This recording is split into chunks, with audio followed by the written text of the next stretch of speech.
Hello, everyone, and welcome. My name is Bobby Tulis. I'm the Marketing Director for Global Freight Solutions, and it's my pleasure to be introducing the next session, how to exponentially grow your business on Amazon. And we're joined by Carla Valenti, who is the Senior Strategic Integration Manager. So, Carla, I'm sure there's a lot of interest in this session because it sounds so intriguing, growing your business on Amazon exponentially. So take it away. Thank you very much, Bobby. So first of all, I would like to maybe introduce myself to everyone. I think it would be helpful, and also share a tip that I think will be helpful for everyone. I would like to make this as interactive as possible. So please interrupt me at any point, making comments through the chat so that Bobby can reach out to me. Yeah. And make any questions, because I think that's the way that we can make this the most interesting as possible. So who am I? I'm a Spanish person. I'm Senior Strategic Integration Manager at SellerX, like Bobby was saying. I was working in consulting and law before joining the e-commerce platform SellerX. And I was, before joining SellerX, at Boston Consulting Group as a consultant, working in Barcelona and globally, quite Europeanly, but globally too. There, I was working in different sectors to improve operations and profit margins for different businesses and for these different brands, which helped me later on help launch this growth at SellerX. And since I joined SellerX, I've integrated over 10 businesses, focusing always on having the right integration, but on growth, because that's what we're looking for whenever we're acquiring a company. And also, being a startup, I'm also working on creating and improving processes that we currently have. My passion is really on growing businesses, and that's why I joined the e-commerce sector and a startup, a hyper-growth startup like SellerX, traveling in emerging markets and volunteering on my free time. Maybe just to make sure that everyone is on the same page about what's SellerX. So SellerX is an Amazon aggregator. We started in October 2020. We've acquired over 30 businesses since then and reached the unicorn status since December last year. And our idea is to actually acquire businesses that we believe have a potential to more or less double their size in the next 3 years, being companies that are operating in the evergreen product type of products. So this means no technology or fast-paced fashion, but more categories like pets, kitchen, sports, baby, where we see that the products that we're selling today will continue selling tomorrow and in 3 years.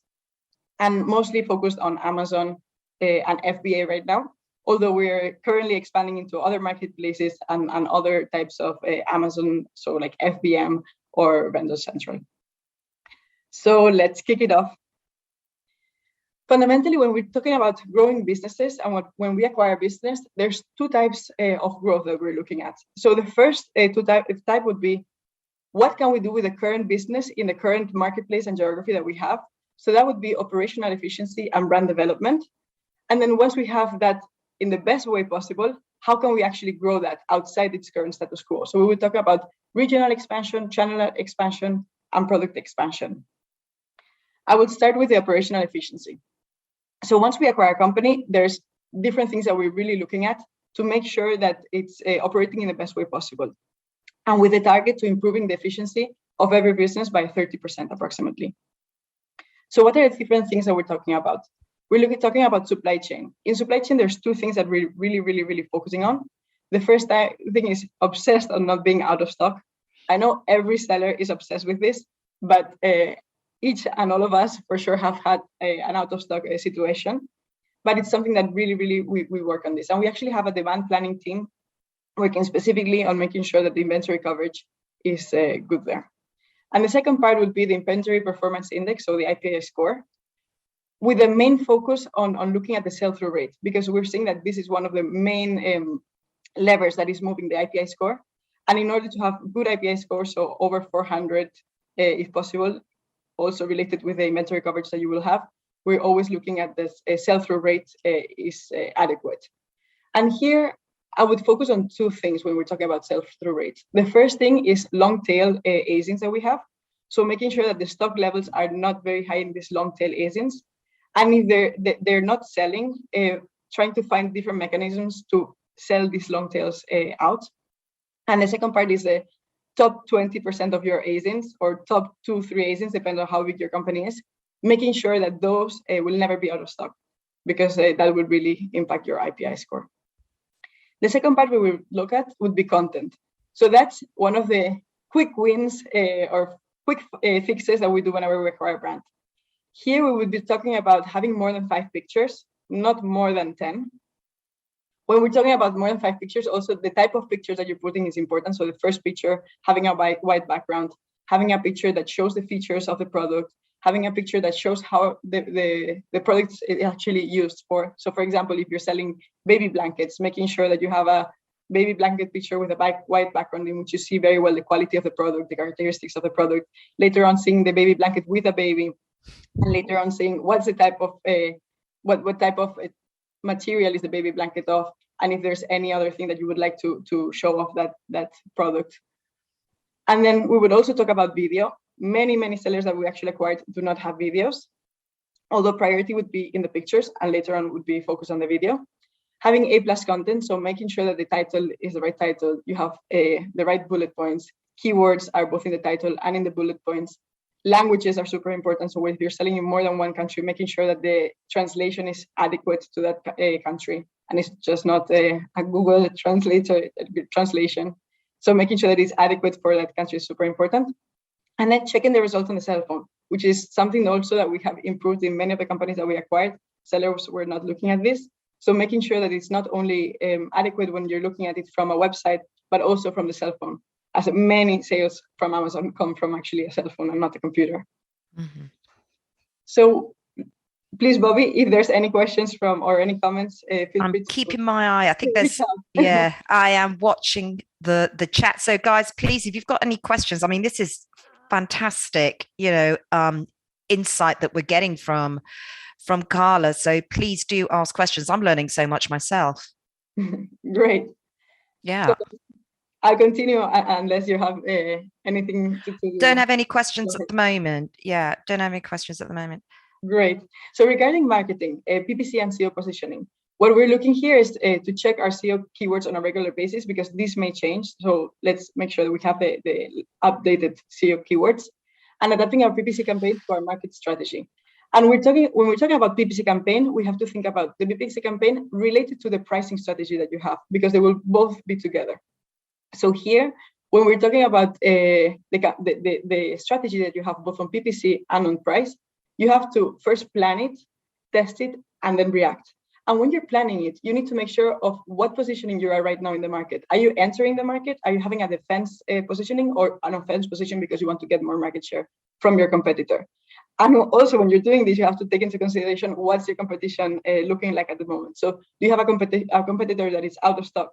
Potentially, they're not going to sell, so you're going to have a better pool of clients. So you don't have to be as aggressive as if they were also competing with you because they do have stock. So just like, let's make sure that we're looking at competition. What is our positioning right now? Entering the market, defense, offense. And then once you have this plan, test it. And based on how the market is reacting, both to your PPC campaigns and your price movements, react to them. Making sure that and looking at what competitors are doing based on your strategy. With this, price and PPC would be going together, but of course you would also have deals, coupons that we recommend to plan annually. But of course, like I was saying before, reacting based on how other players are moving in the market. So these two would go quite together, marketing and pricing. The fifth thing that we will actually look at will be the process. So making sure that we're setting up the weekly, daily, monthly checks that you have to look at now in your company. So daily, weekly, look at account health, IPI score. If there's any verification process that may block your account. Look at all of these nitty-gritty details that you have in Amazon to make sure that you're operating well and that you won't have any problems. Listing quality. So make sure that you have the updated keywords, that you have the right title, that you have the right content put in place. And then customer reviews. On customer reviews, of course, we're looking at whenever we're acquiring companies that have more than 4.0 ratings and that have a great number of customer reviews.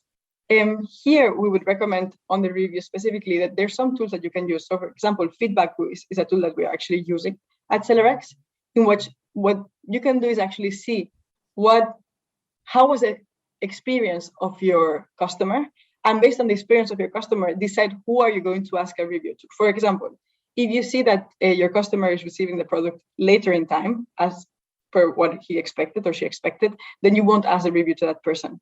You will try to only ask reviews to the people that had a good experience on the product. Of course, being fair with Amazon and making sure that you're not deciding on who are you going to target, but only those that had a good experience of having the product. And the last thing, but not least, would be to benefit from Amazon programs. So there's different programs that benefit different brands. And this is like quite a tailor-made ad hoc approach. So for example, Small and Light will apply and you will have lower fees, Amazon fees for Small and Light for products that are under certain dimensions and under certain grams. But it's very beneficial because you will pay lower fees than if you're just using a regular Amazon account. Pan-EU, super interesting for those companies that are very well established in our country. This has happened to many of our brands that we've acquired in Germany. As a company, SellerX is based in Germany. At the beginning, most of the acquisitions were based there and in the US. So Pan-EU was great to actually launch to the rest of the European markets. And it's quite simple operationally because everything is based from one of the countries in the EU, and Amazon is in charge of then spreading it out to the rest of European countries. B2B or Fba Export. So authorizing Amazon to actually sign a commercial invoice in your behalf and exporting to other countries. That could be interesting too if you have any specific market that could be interesting for your product. So this is quite a tailor-made approach, and we'll talk about it a bit more also on the geographic expansion and marketplace expansion, because it's a very ad hoc exercise that we're doing there. Carla, sorry, I've got a question here. I'm just looking at this. When looking at pricing and market and competitive strategy, are there any specific tools that you would recommend? Yes. So when looking, I know that our marketing team is using some pricing and market pricing tools and some PPC tools as well. I don't know the name of them right now, but whoever has a question, feel free to reach out on LinkedIn, or if I can connect with them later, I would ask them what are the tools that they're using, and I can reach back to you. Yeah. Whoever submitted that question, you can go on to SellerX's showcase and you can connect with Carla there and even submit your question. Okay. Great. Thanks, Carla. Thank you for your question. Exactly. Great. So moving on to the next part would be brand development. So when we're talking about brand development, the exercise that we're doing here is moving backwards. No? So since the moment in which our customer is seeing our product to the end part, no? When we're actually selling the product and we're trying to get customer engagement, what is this path that the customer is experiencing with us? So the first part that we're looking at is the reach. So actually, how are we reaching our customers? And here in the different sellers that we have acquired, we have seen many different strategies. So for example, we have a paint company that is using Facebook groups, explaining the qualities of the painter to actually get more engagement and actually to reach many of their clients, which later on go through Amazon and actually purchase the product. Most of our sellers have an Amazon page and they do put the description, but sometimes they have an own web page, but doesn't have much traffic. It's just to back it up. Therefore, Amazon is your main reach platform. Other ones may be in other marketplaces. So we have had some of our brands, which were very present in auto in Germany.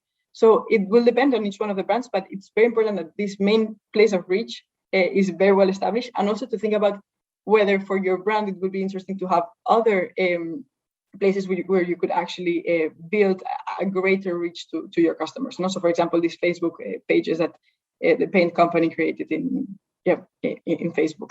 So super important to have a good reach there and to see whether you can expand that or not. The second part would be trust. So there has to be a clear price value proposition that is coherent and fair somehow. So here, of course, we would talk about more premium, high products on one side and low priced basic products on the other side. We buy both types of products, so we're looking at margins, but we have both more lower price that we're doing more of a price competition situation products, which are more basic, and we also have these premium, high priced products that have a are quite differentiated, no, from the rest of the products that you find in the market. So, for example, we have a pet company there that is selling a specific food for dogs, and it is super premium and super high priced, very differentiated from the rest of the market there. But making a coherent, fair choice for your customers is super important there. So generating trust in your customers.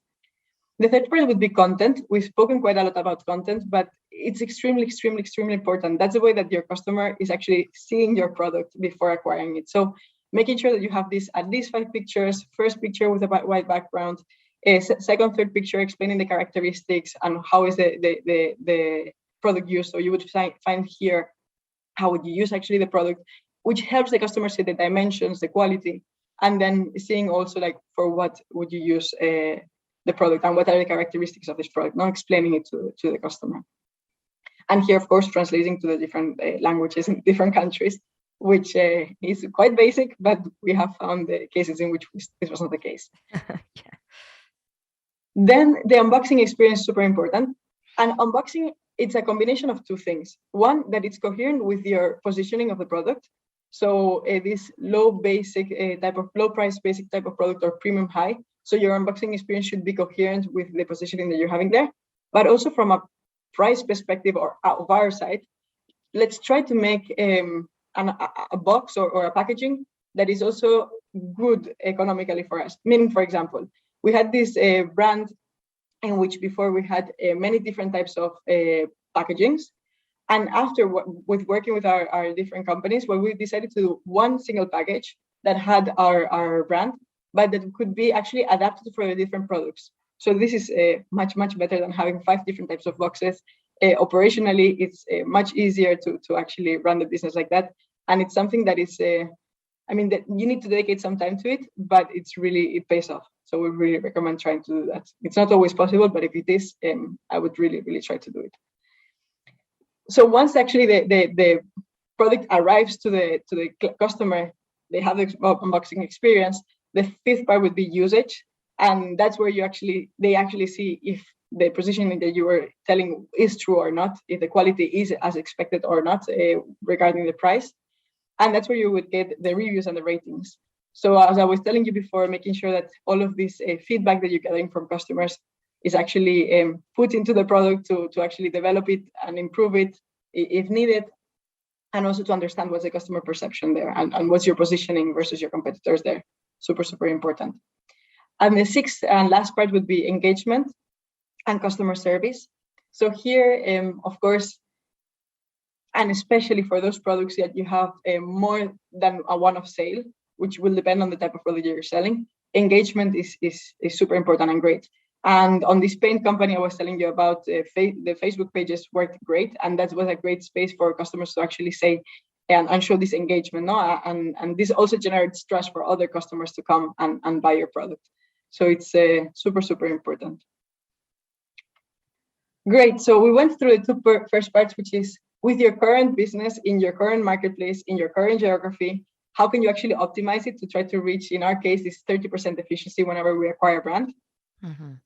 But then the second part and the most important part when you're talking about growth and about actually increasing your revenues would be expansion. So on expansion, we're talking about 3 different types of expansion. There would be regional expansion, channel expansion, and product expansion. And here, complexity differs quite a lot, both between these 3 types of expansion and within each one of them. Meaning, normally channel expansion will be more complex than regional expansion, and normally new product launches, not variations, new product launches would even be more complex than channel expansion or regional expansion. But this is like a generic point of view. Then you have to go into the brand and say, okay, what would it make sense for the brand to do? And that's actually something that we do whenever we do the due diligence of a brand. One of the key parts that we're looking at is what is the expansion plan of this brand. Now, we sit down with the sellers and we see what is their feedback, what is their point of view, what is our point of view, how do we see the market actually evolving, and where do we see that we could actually grow this brand. But it's something that is really fundamental, both for the expansion plan and later for the business plan that we have with each one of our brands. So moving into the first one, regional expansion. Here we would be talking about two types of expansion: continental or intra-regional expansion and intercontinental expansion. Continental or intra-regional expansion is the easiest way by far. And many of our sellers do not always do this, and we really, really recommend, if possible, to do that for whoever wants to grow. So, for example, if you're selling in Germany, launching the Pan-EU program, this is something that we launched at least with 5 of our companies, and it's a really low dedication. You have to invest more in stock, that's true, and inventory, but it's a low dedication of resources in the sense that Amazon will take care of launching for the rest of the European markets. And it's a very good way of doing it while operating in a very similar way to what you're doing right now. So we really, really recommend that. On that sense, going back to content, make sure that your listings are adequate for those countries. I mean, it's very difficult that you speak all of the different languages spoken in Europe. And it's very important that it's very well and tailor-made for that country, and that it's very well written and the keywords are adequate for that specific country, which may not be the same that the ones that you're using for your country. So here we would talk about Pan-EU, for example, expansion.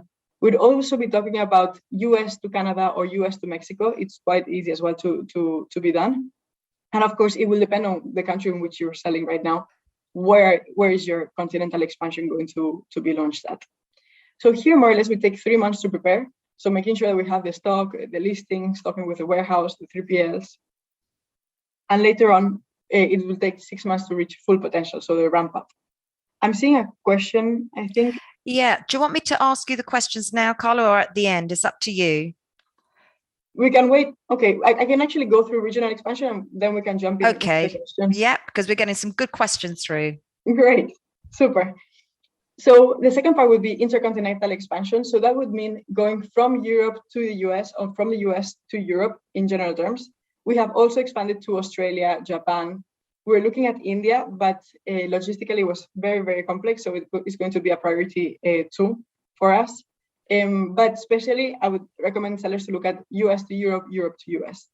In this case, it is much more complex. So it will be 6 to 9 months to prepare. Why? Because VATs, EINs, other tax and legal documentation. Sometimes you need to create a legal entity. You need to open a bank account, create new credit cards. VAT and EINs, especially in Europe, they take more time. So this tax documentation. So making sure that you have all of this is really, really, really important. You cannot launch in the other country, and that's why you will take more time to actually do it, 6 to 9 months. And then again, 6 months to reach full potential. So the ramp up period that we call. And there's 2 things that when we're doing regional expansion that we're really thinking about. The first is review transferability. So this is very important. Whenever you're doing, for example, you're selling in Germany and you're doing the Pan-EU, take that launch as a super important period of time, because you have your reviews transferred to the rest of the countries for a specific time, which will depend on your sales and how fast are you selling. So once you sell and you sell fast, you will stop having all of these reviews that you had in Germany, where you were super well positioned, and you will start having your independent Spanish, for example, reviews.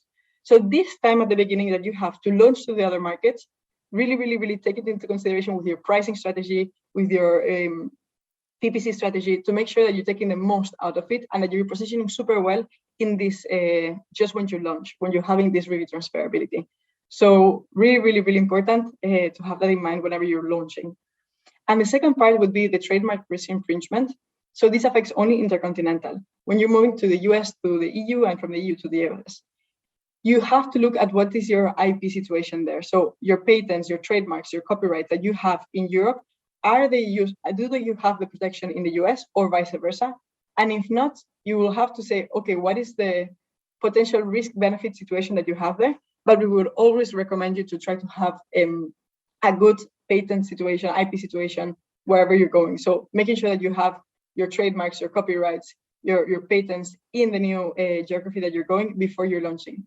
Because if not, it can happen that actually you have a great success. Someone sees that you don't have the IP protection, just copies your product and kicks you out of the market because they have the legal protection.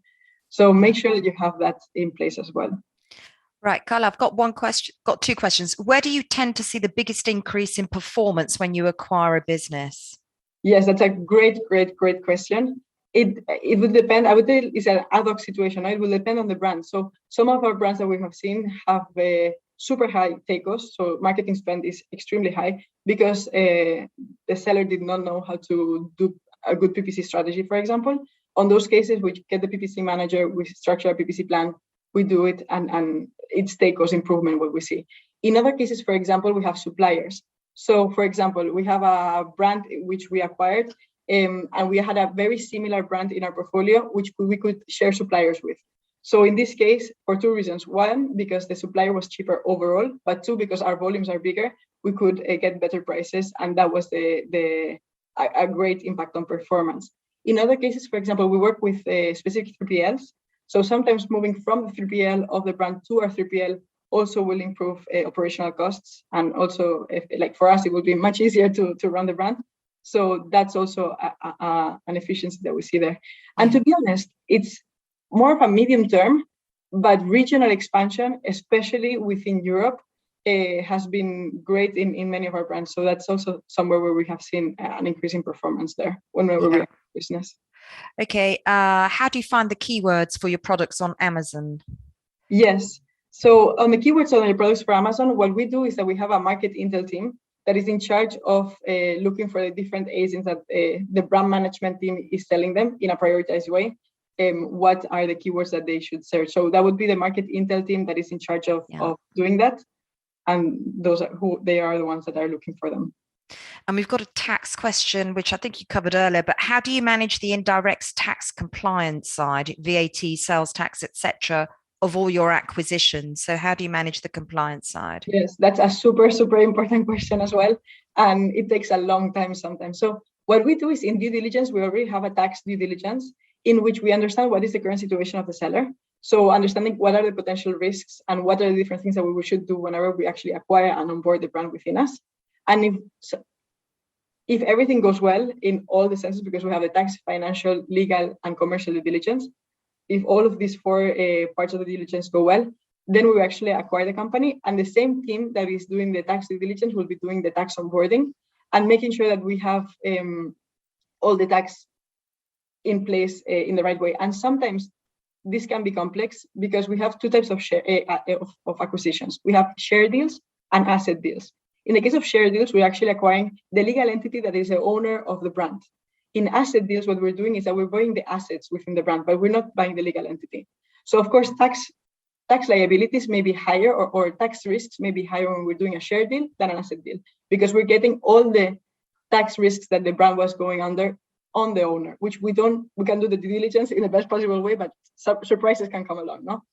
So once we actually acquire the brand, it is very different. If we did a share deal and an asset deal, share deals will have higher risk because what I just told you about, but they will be easier to actually onboard, because what you do is that you have the legal entity with the VAT numbers, EIT numbers that you will be continuing to use because they're linked to that legal entity.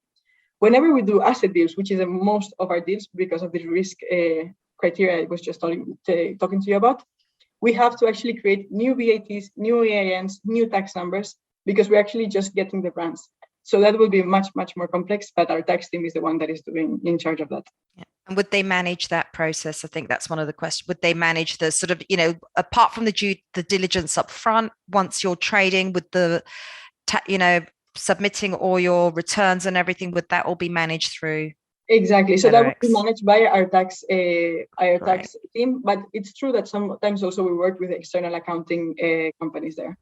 Great. And there's one question I think is about what are the barriers to entry in the marketplaces not in the UK when you are a B2C business based in the UK? So you're a B2C business in the UK, you're trying to be a seller on a marketplace outside of the UK. Do you have to have a minimum turnover, for example? So I don't think you need to have a minimum turnover in order to enter new market. Like, for example, if you're selling in the UK in Amazon and you actually want to sell in Germany or in Europe or in Spain or in France, you don't actually need to have a minimum turnover to do that. You just need to register yourself in the PAN-EU, make sure that your stock is there, get your VAT numbers. I mean, all the admin stuff that you need to do, and then you can just start selling there. I don't know if I understand well the question there. But there's no barriers to entry. into other marketplaces. Fantastic. Okay. And I think that's the questions that we've have at the moment. So I will. Is there an option to preview the tool or have a test account to see the possibilities? I think this was going back to the question around tools to be able to, trial them, to be able to track things like PPC and pricing and stuff like that. Yes, I can get back to whoever made the question to know which tools. Okay. Do you buy brands or companies with an annual turnover below $1 million? Yeah, that's a very good question. So normally our criteria is to buy companies over $1 million, but it is true that if these are companies that are growing very fast and exponentially, meaning at a 60% rate, something like that, then we would be open to acquiring companies that are having less than 1 million turnover. Maybe it would make sense to go quickly through the criteria of the brands, like what are we looking for? Shall we? I would say we've got 20 minutes left, so I think there's so many questions. Let's carry on. Let's go through your content, and then let's go through all these questions, Carla, because I know there's a lot to be asked. Great. So let's finish this. So channel expansion, as I was telling you, this one is a very tailor-made decision that you need to do based on your brand and where does your brand fit here. So geographical expansion, you can more or less wherever you're selling, you just expand geographically, and US, Europe normally are okay. Here, no. Here you need to do a very tailor-made approach and decision. So what are the different things that we're looking or taking into consideration when deciding whether it's a good decision or not to expand that brand into new channels? So the first part would be the fit with the product and the brand. So this means that, for example, Etsy. Etsy is a marketplace that is specifically done for tailor-made products, handmade products. So if it's a product that your positioning is price, low quality, or just like a very basic type of product, then I would not go for Etsy. I would go for an Amazon or an eBay or another type of marketplace. The second part would be the size of the marketplace and the category. So Amazon is a huge marketplace with huge categories and with huge amounts of sales and sellers. In the case of other marketplaces, this may not be the case. So you have to make sure that your category, so for example, if you're selling kitchen products, so kitchen, within the marketplace, let's say Walmart, eBay, Bol.com, Shopify, it's a good category, meaning that you have enough sellers, enough customers there to actually sell a minimum threshold. So make sure that your category in that marketplace is big enough. Competitors, competition dynamics in different marketplaces are extremely, extremely different. Meaning Amazon is one of the most competitive marketplaces, and Amazon US is one of the even most competitive marketplaces. If you go to other marketplaces, your competition may be much, much, much lower. So also look at that. It may be very interesting as your product will be different in the positioning. The fourth part would be easiness to expand across geographies. So you potentially don't want to enter into a new marketplace in different geographies that potentially may be risky and expensive. But having that into consideration, so for example, having an eBay or a Shopify that operate globally versus a Bol.com and Allegro operating in Germany or in Poland may be more interesting in the sense that once you establish your brand in that specific geography, in that marketplace, and it's working, you can actually grow quite fast into other geographies within the same marketplace. So that's something also that we take into consideration. The payments complexity, and here we're talking about payments complexity, but make sure that there's not other legal, finance, tax complexities that you will encounter wherever you're trying to expand to that marketplace. So for example, you need to create a PayPal account to go to eBay. And you will find these other details that each one of the different marketplaces will be operating in a different way. Make sure that you understand them well before going there and that you're willing to open a PayPal account or the different requirements that these marketplaces will ask you. And the last part, but extremely, extremely, extremely important, is the supply chain complexity, the operational complexity. So here, what we do as SellerX is to determine different types of priorities whenever we're looking at expansion to different marketplaces. So priority number one would be Walmart and Bol.com, because both of them, they have their own fulfillment system, like FBA for Amazon. So it really, really makes it much easier operationally to actually grow into those marketplaces. Then we would have Kaufland and Otto, because they're based in Germany and our FBM's capabilities in Germany are quite advanced, and therefore it makes sense to go into Kaufland and Otto. and eBay, because it's very easy to launch. That's why we're also looking at eBay. And also the potential of eBay is huge based on it being big and operating in many of the geographies that we're operating. Our second priority, whenever we're looking at channel expansion, would be new marketplaces where Amazon is not as strong as a market leader. So we would look at Allegro in Poland and eMAG also in Western Europe, or as relevant as Amazon. So for example, Cdiscount in France is as big as Amazon. So those are marketplaces where the different competitive dynamics may be interesting for you to get into there. And the last part would be other marketplaces. So for example, Wish as a global mobile first marketplace leader, or we're looking at a Korean marketplace that was potentially interesting. Or for example, we have launched Decathlon or Zalando. Decathlon in the case for a sports brand that we have, and Zalando for also sports brand, but a clothing brand that we have. So it's, as I was telling you, a very, very, very tailor-made decision. Look at the different criteria that I was telling you about, and then see if it makes sense to enter into any marketplace or any specific geography within the marketplace. And the last part here would be the product expansion. So here there's two types of product expansion that we're talking about: new products, so from scratch, or new variations. It is a completely different process. New variations are much easier to do than new product launches. I'm sure everyone knows that. New product launches, you need to actually brainstorm a new product that you are going to do to complement your portfolio and make it a bigger brand out of it.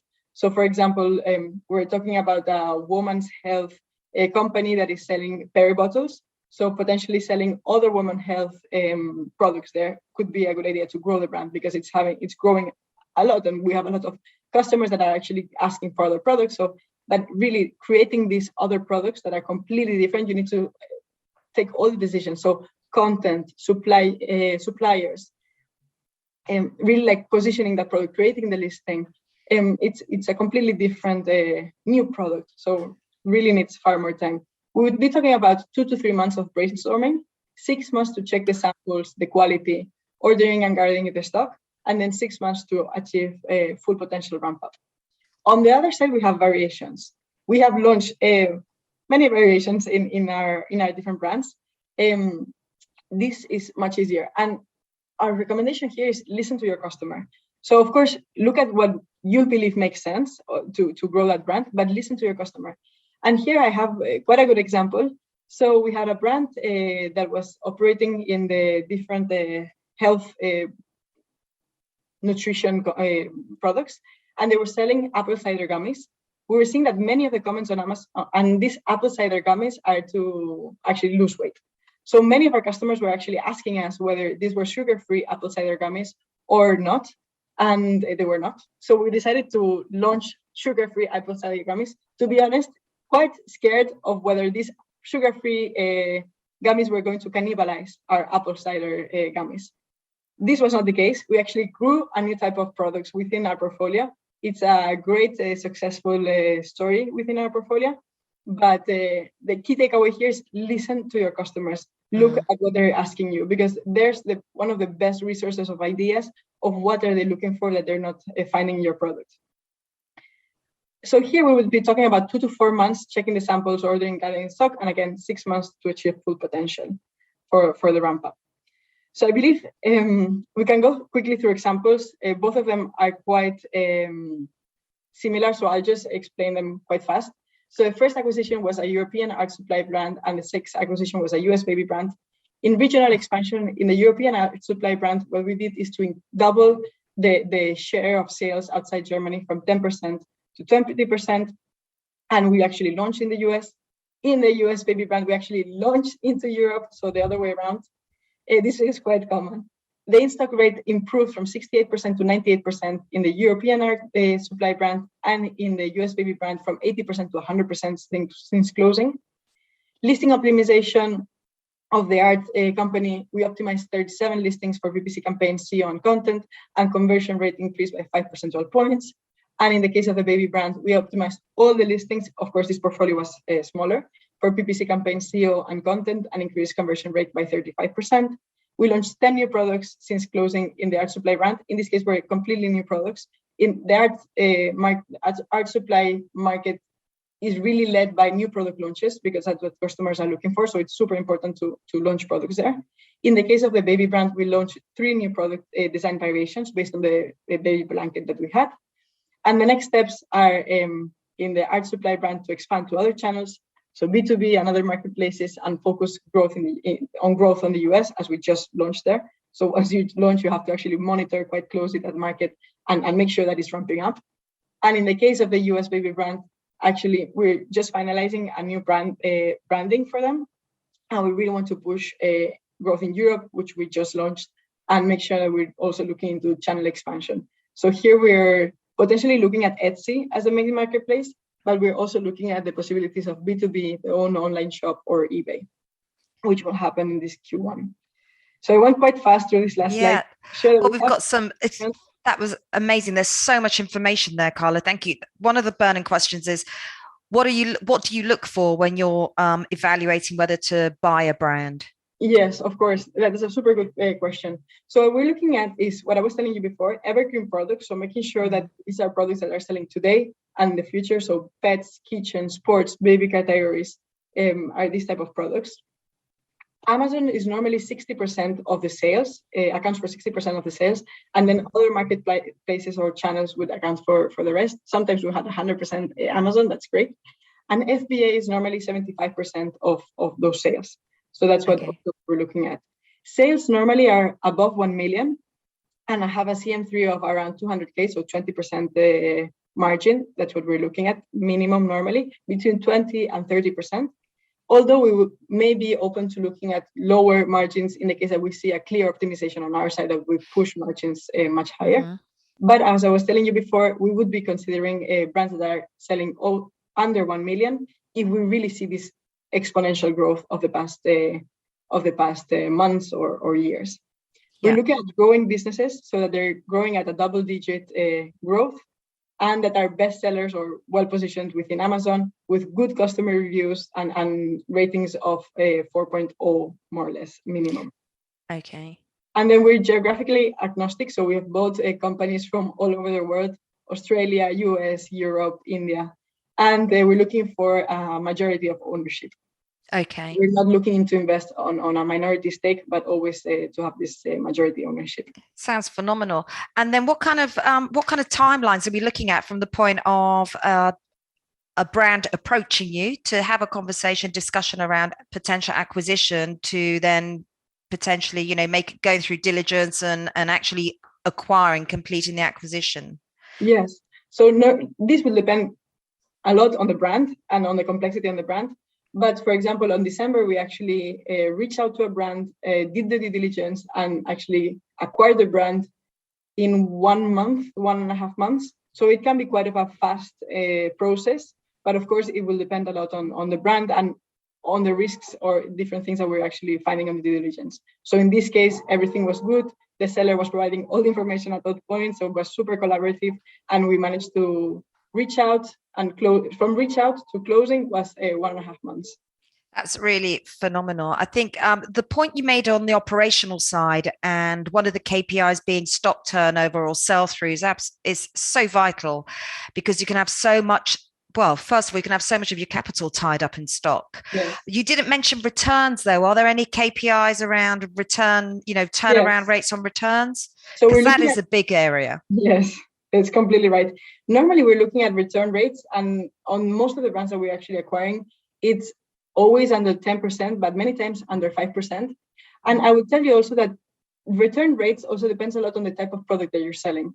So, of course, we would adapt that to the type of product. On, for example, clothing. So even if it's sports clothing that is not fast fashion, you will have higher returns than in baby blankets, for example. Of course, it depends a lot on the type of company that you're looking at. Yeah. And then do you also look at things like, one thing that was interesting when you talked about the brand experience and what one of the key success factors for a brand is not just, you didn't mention anything about the delivery experience, which I come from delivery, and we know how vital it is, not only for customers to get a good delivery experience and how that impacts the brand, but also it's part of their upfront decision whether they buy in the first place at the point of checkout. So what's your views around delivery? Do you see this as a big challenge for a lot of the brands that you go to, or what's your view? So to be honest, on most of the brands, I believe delivery is going well. I think Amazon is playing a great role on that. Most of our brands are selling through Amazon. Like most of our sales are through Amazon. Therefore, and FBA, most of them. So it's Amazon taking charge of that delivery part. And I mean, it's one of the best in class platforms that we have for that. Of course, not always perfect. We can expect that. But overall, we're having a good experience on delivery there, thanks to Amazon. That's fantastic. That's fantastic because, I guess from selling, what most merchants will say to you is that, you can live or die by the customer reviews, right? And that's one of the things that you've mentioned is being the importance of, making sure you do get those positive reviews and manage that. I'm just seeing if we've got any other questions because we've probably got time for one or two more. Who is in charge of conducting the expansion tasks at SellerX? So I think we're talking about the growth side of things. That's a great question. So the expansion side of SellerX is conducted by a combination of people. So you will have the brand manager, and the brand manager has to have a very clear idea about what's the expansion plan. But the brand manager will get help from 3 different teams. There's a geographic expansion team, there's a marketplace expansion team, and there's a product launch team. So each one of them will help them make sure that everything is done well. So and within them, they're actually working with other teams. So for example, the expansion team needs to work with the tax team, with the legal team, in order to have all of these VATs, legal entities created, credit cards, bank accounts created. So it will be the brand manager leading the expansion, helped by the different expansion teams that are specifically looking at the performance of expansion geographically in marketplaces or in the different products.